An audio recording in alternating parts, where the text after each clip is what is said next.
sit back down. Sure.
time for him to say. They just basically agreed to say, unfortunately, our Aboriginal soldier is delayed in traffic. We will just carry on, and we will find a place for him as he comes in. Okay. Okay. So I just told them to call me as soon as he shows up. So I'll be just standing. Rich.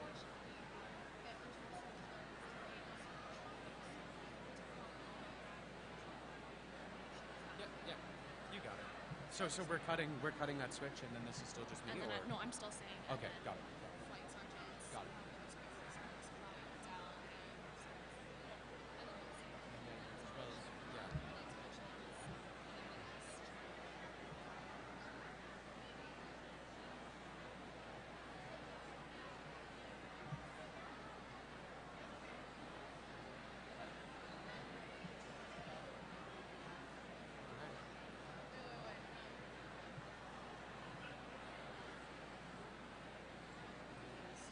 This is Hughes. Does she want us to start?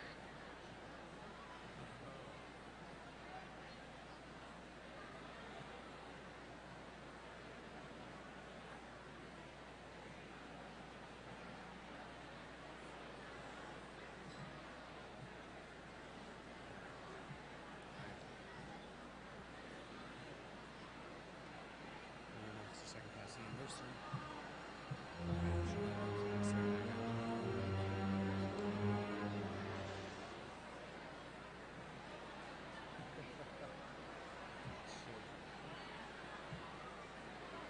we just...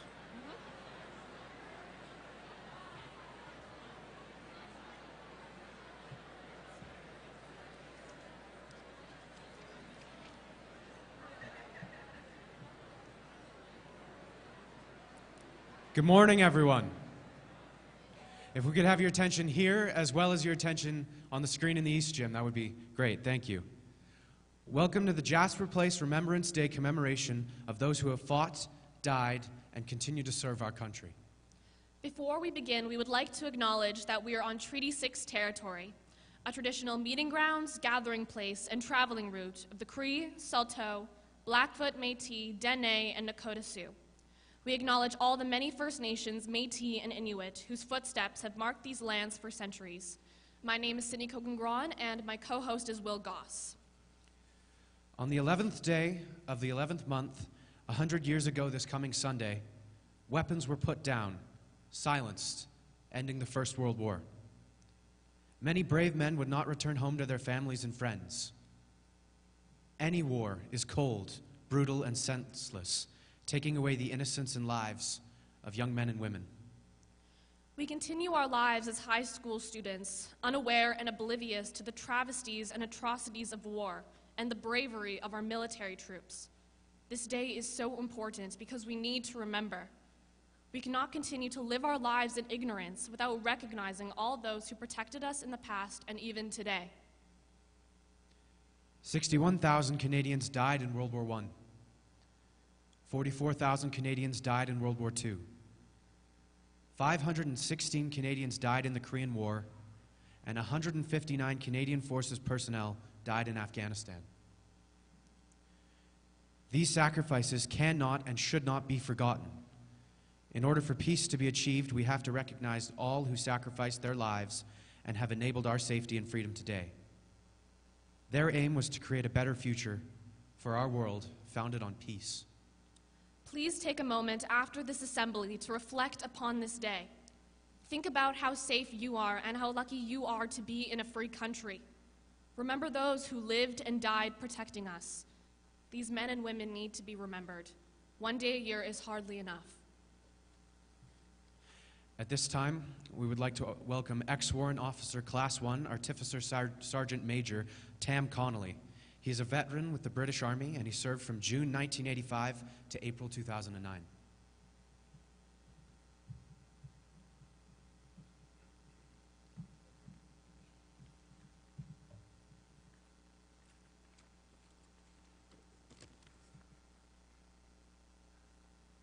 Need my old man glasses for this.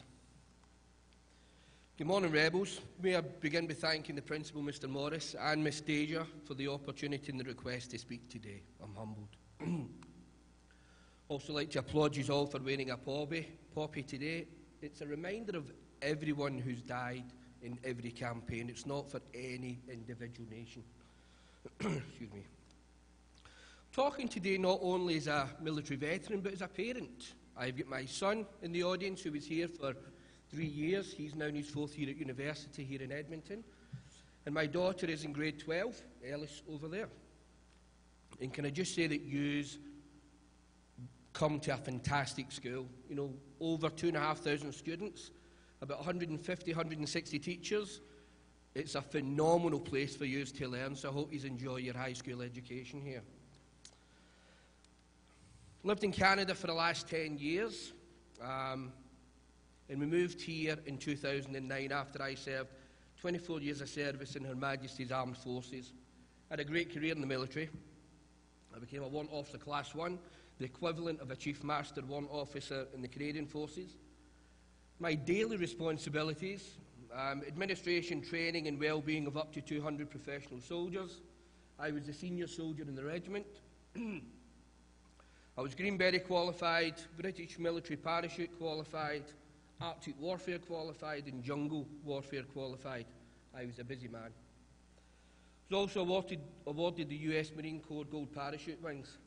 I had the choice to stay in uniform, and if I did, I would have at least been the rank of major, but I chose to pursue other interests.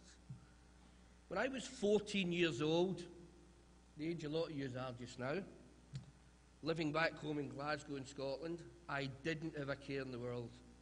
Margaret Thatcher was the Prime Minister of the United Kingdom, and Pierre Trudeau was the Prime Minister here in Canada. And the first CD player was sold in Japan, for those of you who know what CDs still are. Argentina had also invaded the Falkland Islands on the 19th of March 1982. For anyone who doesn't know about the Falkland Islands, it's in the southern tip of mainland South America, small archipelago, and it was under British sovereignty, and it still is. The media coverage of this Falklands War was to have a dramatic impact on me as I moved through my teenage years. So except for the introduction of a CD player, why should any of these events impacted me? I was young, I was playing soccer at a high level in Scotland, and I was starting to win karate competitions with my local club. Just after I turned 17, I had a few options open to me. Was I going to go to university in Glasgow and try and get a degree? Was I going to hopefully take up a professional contract as a soccer player? Or was I going to take a confirmed Scot in the Scottish Shotokan karate team? I dwelled at my feet, but at that age I didn't know what I was going to do next weekend.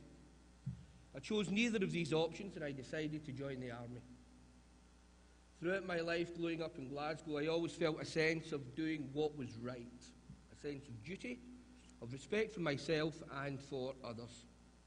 As a family, we were not blessed financially, but we had a sense of togetherness, a safe home, and a self-belief that we could achieve whatever we wanted in life. The Falklands conflict also stirred something inside of me, standing up against an aggressor to protect our own citizens under our own flag, thousands of miles from home. I also wanted to remain physically active and have an opportunity to see the world. A career in the service of my nation seemed to fit the bill.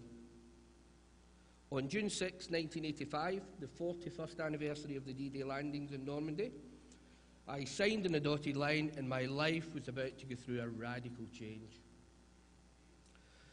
I spent the first formative years of my career as a mechanical engineer. I was formally educated at a military technical college in the south of England and then was moved to Germany to work with main battle tanks. At this time in history, the Cold War was at critical levels. President Reagan was in charge in the US and Premier Gorbachev was in charge in the former USSR. Before I left Germany, I witnessed the fall of the Berlin Wall. At the age of 23, I was offered the chance of attending the All-Arms Commando course to receive my Green Beret. So after breaking my ankle in week 3 and receiving 7 months of intense physiotherapy, I re-entered the programme and 4 months later, I stood with 14 other candidates to get my Green Beret. There was 165 guys that started the course. I then spent a number of years with the Commando Brigade, where I spent time in England, Norway, and my first tour in the Middle East in 1991. This was to work alongside the US Marine Corps at the end of the First Gulf War. I've also spent time in the US training alongside elements of their Special Forces. As I was working with Special Forces in the UK and I was a qualified military parachutist, I was selected to attend parachute training with the US Marine Corps at Fort Bragg. This is where I gained my US Marine Corps Gold Parachute wings. Little did I know at the time, but the friendships I had developed with members of the US Special Forces and their Marine Corps at the time would revisit me later in life in the Middle East when I needed them most. Excuse me. Throughout my career, I've had some wonderful experiences. I've thrown myself out of perfectly serviceable airplanes and helicopters to parachute. I've lived in snow holes in the Arctic of Norway, and I've listened to howler monkeys announcing the arrival of a new day in jungles throughout the world. I've also experienced heartbreaking lows and witnessed atrocities that have questioned my personal belief in humanity itself. Whilst working in Edinburgh in 2003, I received a phone call that was to change my family's life. On a quiet Thursday afternoon, I was informed by the Ministry of Defence in London that I had been selected for Special Forces tasks and had to be in Dover by the Sunday morning. I immediately contacted my fellow warrant officers in Edinburgh and asked them to meet me in my office at the base. I then sat in my office and wrote letters I hoped would never be read. I had chosen to write my last letters, each to my brothers, parents, wife and children. These would only be delivered if I was unable to return. Excuse me. I had to mentally prepare for the tasks ahead of me and I required assistance. I gave each of my fellow officers the following items: my last will and testament, a package with the letters I had just composed, a full set of my laundered and pressed uniform, the medals I wear on my chest today, and a bottle of port. If I fail to return, you need to give these items to my family with my last will and testament, to my son, my uniform and my medals. They were also informed they were to toast my absence by finishing the bottle of port before carrying out any of these tasks. In the early hours of the Sunday morning, I kissed my family goodbye and left Edinburgh not knowing when or if I would return.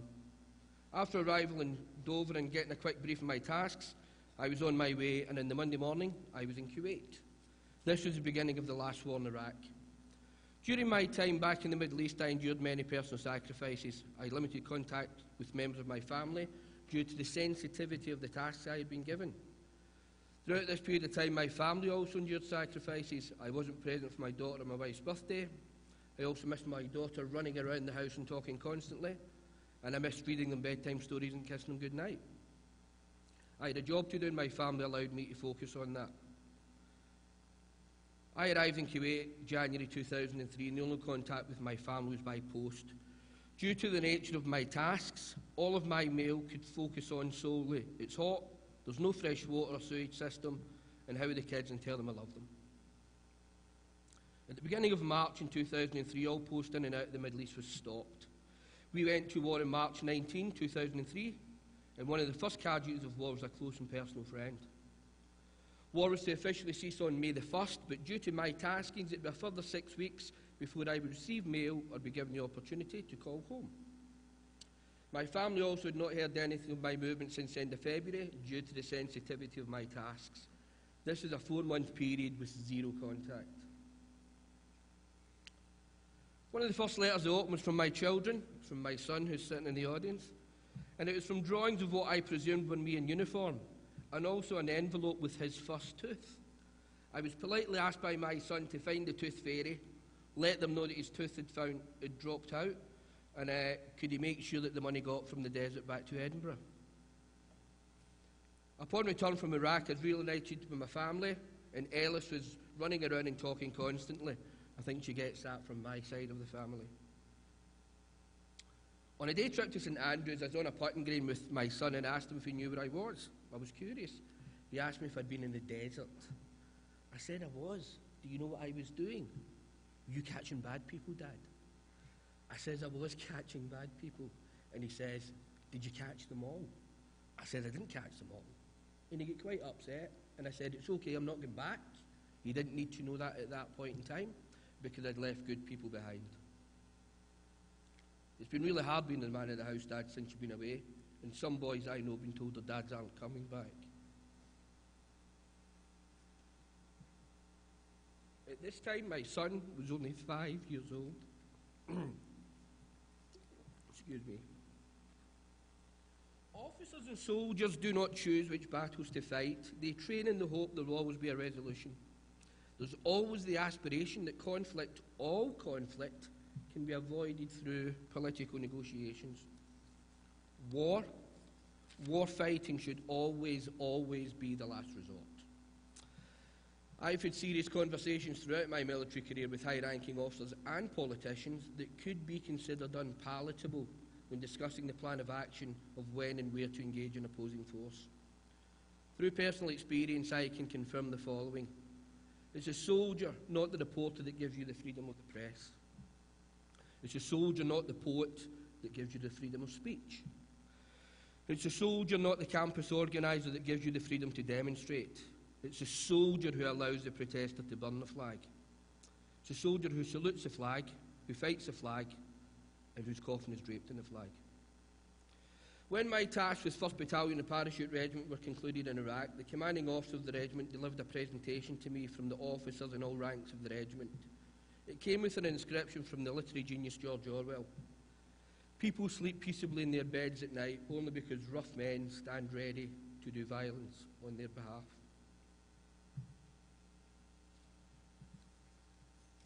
I'm proud to have served in the military, excuse me, and I'm grateful for the friendships it produced.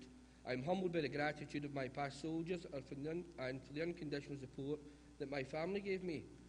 My thoughts today go out to all serving and ex-serving members of the military. I can personally confirm that freedom does not come for free. I'd like to pay thanks to my family for their unswerving love and support throughout my time in uniform, and to 3 friends who are no longer with me. Corporal Brad Tinney, age 28, 22nd Special Air Service. Killed in action, Sierra Leone, September 2000. Sergeant Les Haher, age 34, 148 Forward Observation Commando Battery, attached to Special Boat Service. Killed in action in the Al-Far Peninsula, Iraq, March 21st, 2003.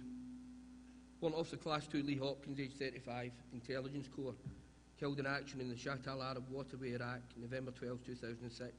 When Brad died in 2000, his daughter was born 4 months later. May God continue to bless your souls.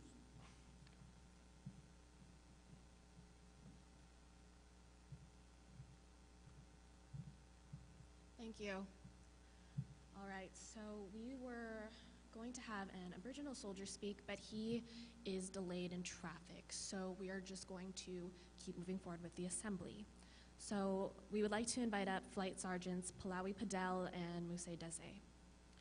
As well as recognize the 5 cadets standing on the stage in the East Gym. Warrant Officer 2nd Class Ian Mercer, Adam Chowdhury, Kiana Saramega, Luke Dahmer, and Caitlin Cruz.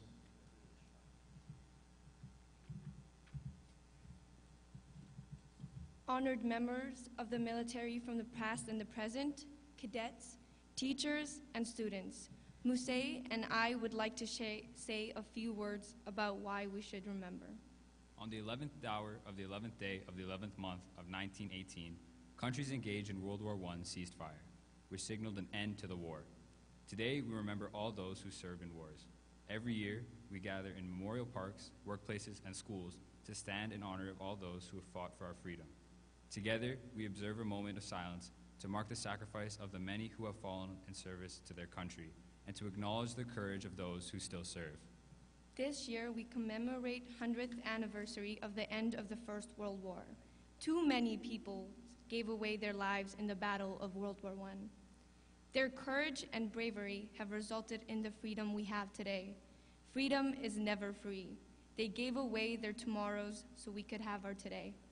But if they had not fight, what would the world look like today? Think about all the things you love in life. Family, friends. As we stand here in peace and safety, we pay our respects to all of the fallen, all of the wounded, and all who served in conflicts over the past 100 years. Some who were involved in the war were only 16 years old. I want to tell you the story of Private Gerard Doré. He was born on August 29, 1927. His parents, Isidore and Marina, had 8 other children. Like most of the other men that enlisted, Gerard wanted to fight for his country. Upon enlisting in 1943, he was assigned to the Les Fleisiers Mount Royal RCIC. In July of 1944, his regiment was sent to northwestern Europe to assist in the Battle of Normandy. On July 8, 1944, Private Gerard Doré was killed. He was only 16. Remembrance Day is so much more than just remembering. It is about placing oneself in the boots of those who have fallen for our freedom and about honoring those who continue bravely to fight justice and freedom today around the world. Today, as every day, we should remember those who volunteered, sacrificed, served, fought, and died for our freedom. We salute those who made the ultimate sacrifice for our freedom. Lest we forget.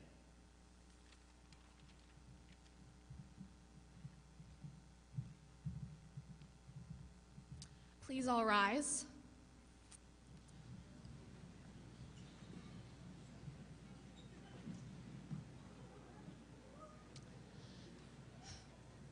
The last post will be played by Ellis Connolly. Traditionally, the last post is played at the end of the day to signal lights out. Today it is played to symbolize death.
Now we will pause for 2 minutes of silence. This is to remember those who have fallen.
The lament will be played by Piper Constable Dale McDonald, number 2385 from the Downtown Division Beats. It is a song of mourning and remembrance played to honor the fallen soldiers.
The rouse will now be played by Sergeant Fatima McHughy. The rouse is the first call sounded in the morning and used as a wake-up call. Today it is played to signify the resurrection of the spirit of the fallen.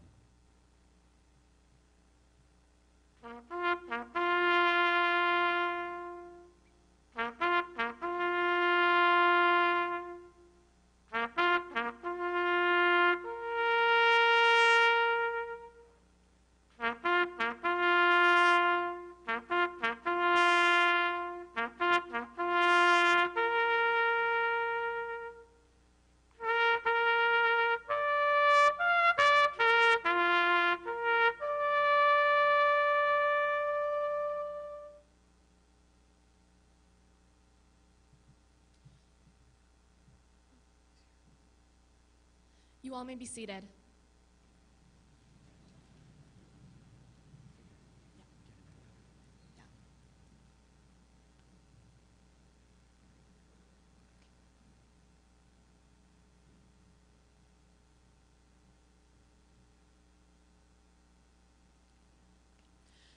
So our Aboriginal soldier is here. So without further ado, I'd like to announce Machinist Mate Second Class Orlando Alexis. He is an Aboriginal soldier from the Alexis Nakota Sioux Nations who served in the Liberian Civil War, Desert Storm, and in the United Peacekeeping Forces in Bosnia.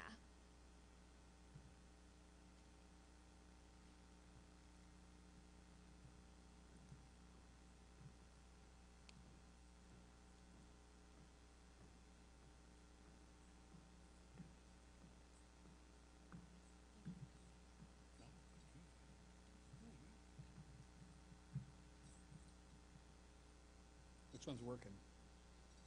Both are working. Okay. You have to excuse me. I had I think it was a 30-car pileup on 43 at Carvel Corner. The traffic was backed up to Onway, so we had to turn around and find a different route in the ice. And it's pretty rough.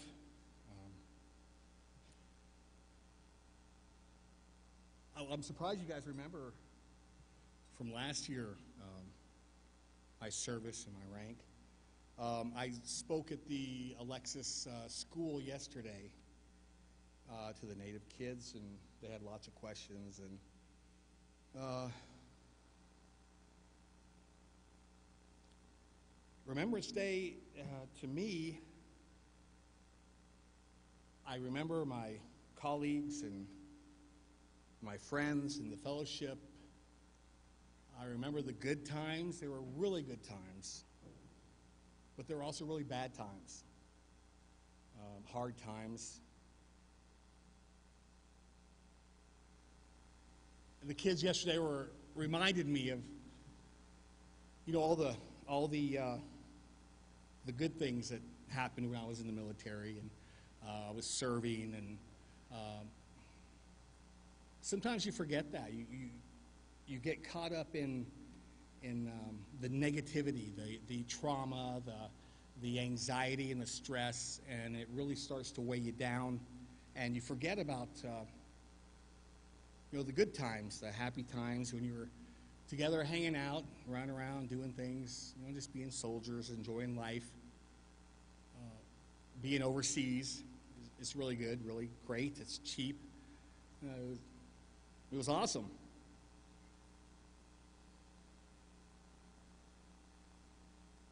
I don't know if you know, but I also serve on the 60 Scoop Indigenous Society of Alberta Board of Directors. The 60 Scoop is about people like me. I was born at Alexis. I was taken away when I was born. My mom was young. She was 14. I was taken away and placed with a non-native family in the mountains of Arkansas, down in the States. That's where I grew up. That's why I have this accent. That's why I served in the U.S. military.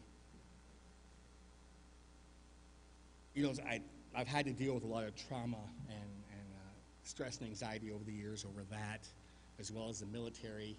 And, I come to terms with everything. I mentioned last time I was here that, when we have Remembrance Day, we think about our relatives, you think about those that served and gave the ultimate sacrifice. There are those that have no one to remember them. They have no one, no family. They're orphans. Like me, I was an orphan. I didn't know I was from Canada. I didn't know had a family here. I didn't know I had relatives. I thought I was alone in the world. And it really gets you down.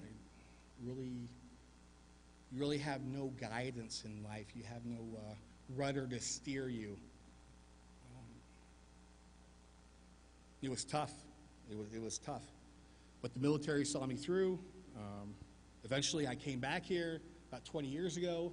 I've been living on the reserve ever since. I have my son here. My daughters are around. Have them reconnect with the community, the nation, to be a part of the future for our people.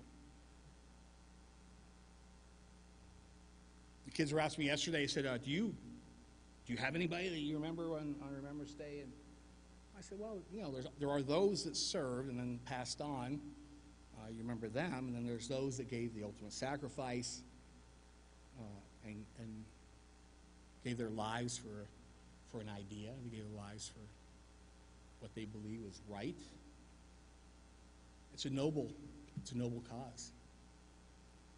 I get frustrated sometimes when I see on Facebook you have all these political and all these things going on saying you fight for this company or this big oil company or this when you sign your name on the dotted line to serve, you serve. If they tell you where to go and what to do, that's what you do. That's why you sign your name. That's integrity, character. I get a little frustrated because sometimes people say that to me. You know what? When I served because at the time I didn't really have anywhere to go or anything to do, and I didn't really see a future, So I got in the service, I got in the military, and eventually I did, and I found my way back here. So in reality, I think the military saved my life. It did. I saw terrible things over there. Terrible, terrible things. And then I come back here and I go to the Banff Center in Banff and learn Indigenous leadership. And I see beautiful things there, wonderful things, things that bring to life joy in people, to lead their own people and to be taught how to move forward and do positive things. So I'm happy to be here, even though I'm late. I hope that everyone enjoys Remembrance Day. Hooters gives me a free meal on Sunday because I'm a veteran. So I cut that out and put it on my wall. And I told the kids we're going to Hooters on Sunday.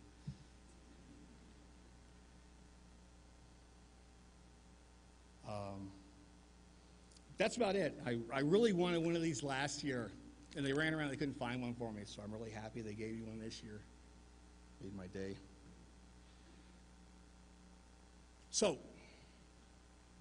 in closing, I'd just like to say I appreciate the opportunity to be out here. I appreciate the time to talk briefly about Remembrance Day. I try not to keep it somber and boring. I also want to instill a little information and education. The military is not a bad place to go. It really isn't. And if you do, it'd be great. Get in there. Be a part of this whole process. Enjoy life. Anyway, I appreciate it. Thank you. Thank you, everyone. All right.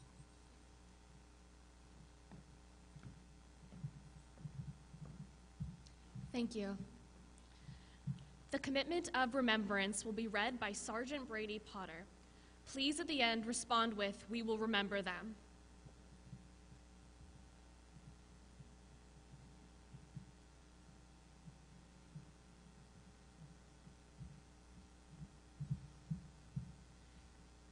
They shall not grow old as we who are left to grow old.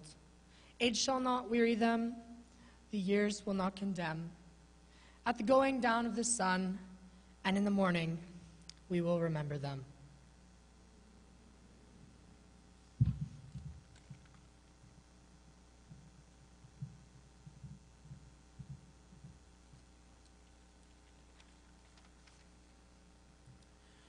The poem In Flanders Fields will be read by Zaina Tayem.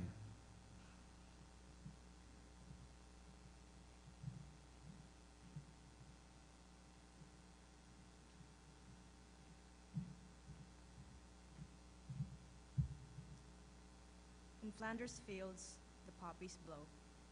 Between the crosses, row on row, that mark our place.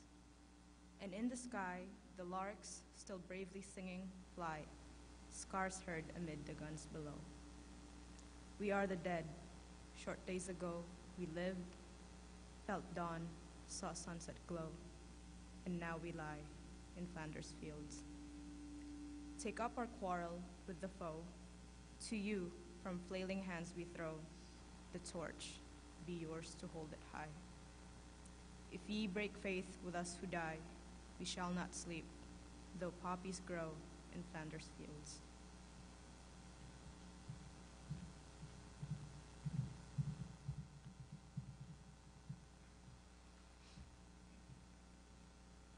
Laying the wreath on behalf of the military, we have ex-warrant officer Class 1 Tam Connolly and machinist mate Orlando Alexis, who will be accompanied by Flight Sergeant Cadets Palawi Paudel and Muse Dese.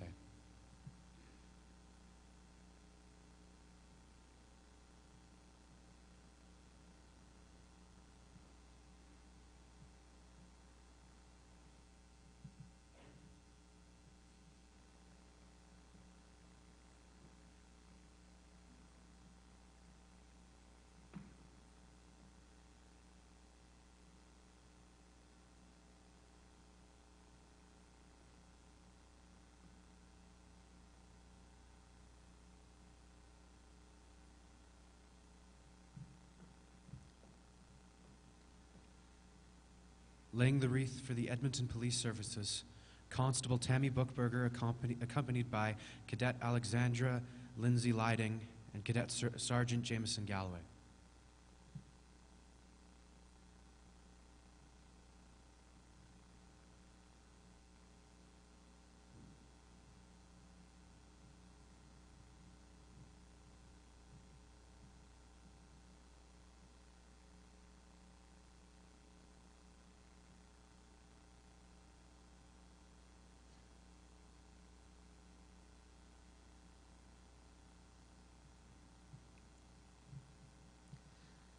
Laying the wreath on behalf of Edmonton Public School Board will be David Morris, accompanied by Sergeant Ilya Shemardakov.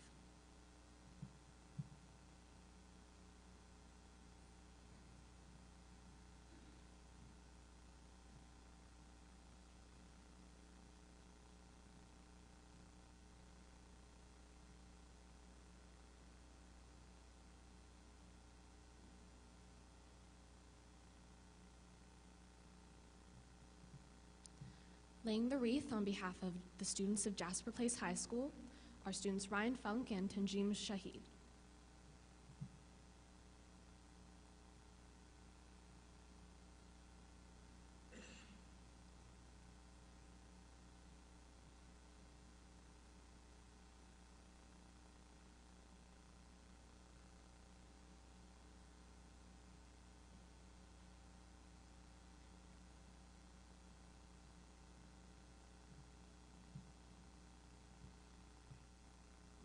If we can now all rise for the singing of the national anthem. Our national anthem lead singers are Paris Kennedy and Abby Bird, but we would encourage you all to please sing along.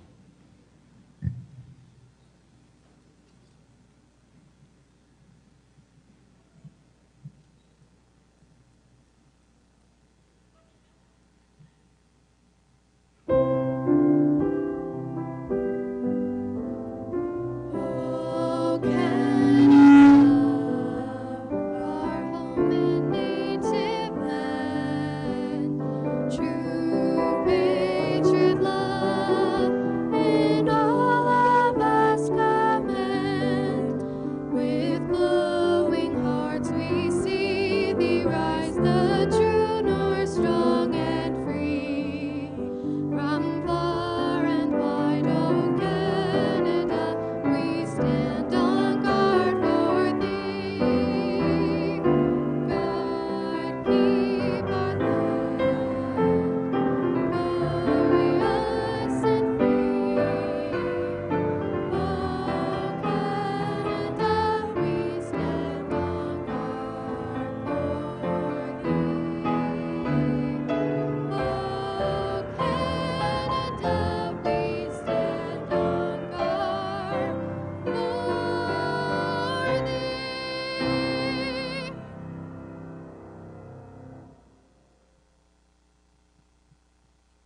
Thank you so much to everyone who participated today in our ceremony. Also, a special thank you to the Leading Spirits group for their beautiful Dreamcatchers display of remembrance. Before we go and continue with our day, we would like to encourage everyone this Sunday to choose to take 2 hours out of your routine to commemorate Remembrance Day. Plan to attend a ceremony or watch the ceremony on the television to honor those who bravely gave their bodies, hearts, and minds so that we may enjoy the freedom and life we have today. May we never forget. Thank you all for coming.